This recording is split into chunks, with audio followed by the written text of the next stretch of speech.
Hi, I'm Mike with MarqMetrix. Taking an accurate, consistent Raman spectrum is incredibly easy thanks to the MarqMetrix all-in-one. However, there are still steps you can take to ensure that you're getting the most out of your device. In this video series, we're going to cover best practices for Raman sampling, tips and tricks to help make sure you get the best spectrum possible. This is part 3, device settings and software. Once you've selected the right sample interface for your application and installed your MarqMetrix Raman system, it's time to optimize measurement parameters to maximize the signal to noise for your sample. This video will help explain the different settings available to you and how to manipulate them to get the best spectrum possible. Good data collection leads to good quantitative information. MarqMetrix's user-friendly software allows users to adjust critical parameters such as laser power, integration time, and the ability to take the average of multiple samples. When trying to determine the best device settings for your application, the goal is to maximize the signal strength while minimizing noise and balance those factors with integration time, laser power, and sample averaging. MarqMetrix has over 20 years of experience in the Raman industry.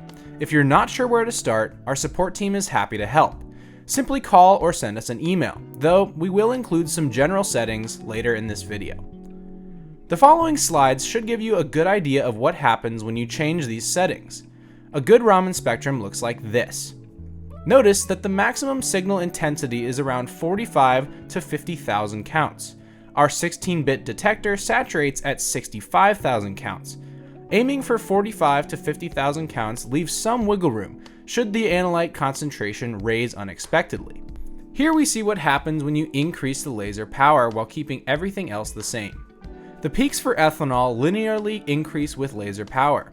If laser power is too high, the signal can saturate, resulting in a loss of clarity in the peaks of your spectrum.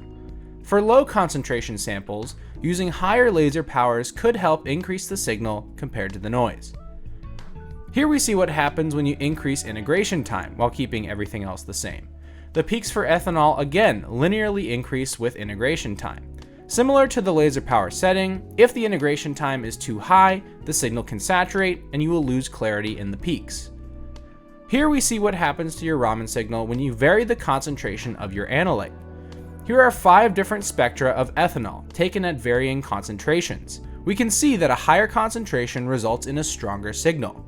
If your sample has a low concentration, you may need to increase laser power or integration time to make up for the weaker signal. For cases where the concentration of the analyte is particularly low, averaging multiple measurements can help yield a higher signal-to-noise spectra that can be used in sample quantitation. Our Raman system is able to take multiple measurements of a sample, combine the data, and produce one spectrum of average data. This usually results in a much cleaner signal with less noise.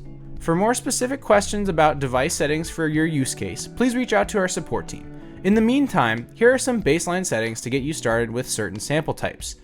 For non-fluorescent organic samples, a good starting point is 300 milliwatts of laser power and 300 milliseconds of acquisition time. For most aqueous samples, such as biofermentation reactors, we recommend a laser power setting of 450 milliwatts and 2 seconds of acquisition time.